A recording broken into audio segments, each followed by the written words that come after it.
Everybody wants something. Middle finger in the air, no fist pump. And me, Shawn Wiz, got this bitch jumping. Halo, assalamualaikum warahmatullahi wabarakatuh.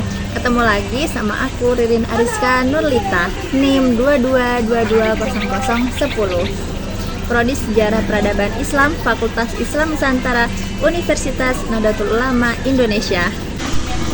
Oke teman-teman, kali ini aku akan membahas tentang pesantren untuk memenuhi tugas ujian akhir semester 4 di mata kuliah kearsipan. Ikuti terus keseruannya.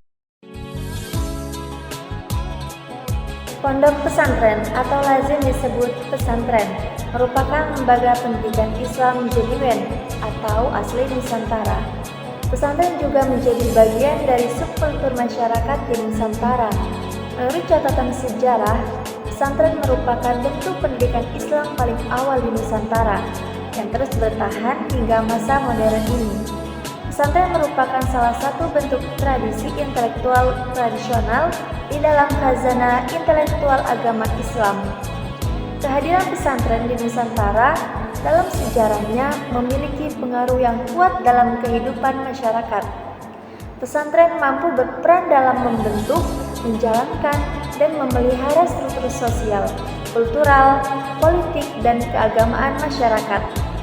Pesantren memiliki beberapa ciri, yaitu adanya kiai, santri, masjid, asrama, dan kitab-kitab sebagai pembelajaran. Banyak sejarawan yang berpendapat kapan spesifiknya berdiri pesantren di Nusantara. Ada yang berpendapat lain juga bahwasanya pesantren pertama kali dikenal di Indonesia abad ke-14, didasarkan dengan Babat Demak, yaitu sebuah karya tulis literatur klasik Jawa. Juga pada pendapat lain mengemukakan kaum Safi, yaitu mempercayai adanya pesantren pada abad ke-16 sejak zaman Wali Songo yang dimulai oleh Sunan Ampel di Surabaya.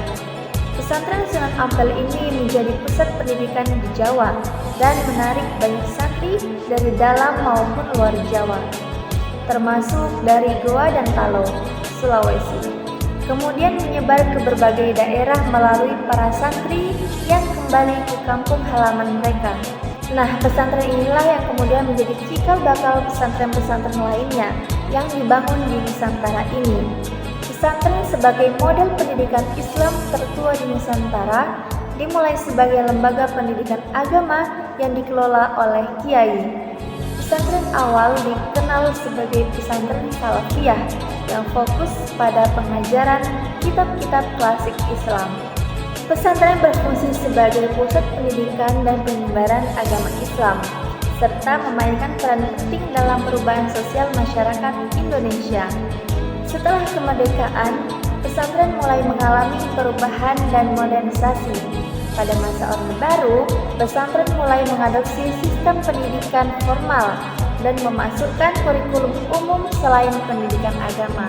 Hal ini dilakukan untuk menyesuaikan dengan perkembangan zaman dan kebutuhan masyarakat. Pesantren dan kiai memiliki peran penting dalam kehidupan sosial dan politik masyarakat, termasuk dalam perjuangan melawan kolonialisme dan dalam pembentukan organisasi-organisasi keagamaan seperti Nahdlatul Ulama, Muhammadiyah, dan sebagainya.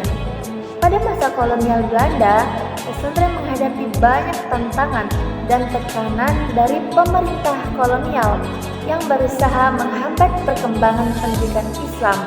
Namun, meskipun demikian, pesantren tetap menjadi pusat perlawanan dan pendidikan bagi masyarakat Indonesia. Dan tidak hanya pada zaman itu saja, di zaman sekarang pun pesantren menjadi pendidikan yang tersorot. Jangan ragu untuk memasukkan generasi-generasi muda berpendidikan dan menimba ilmu di pesantren.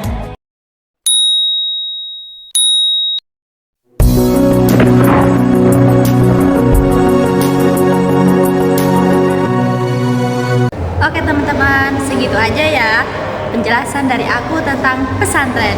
Dadah!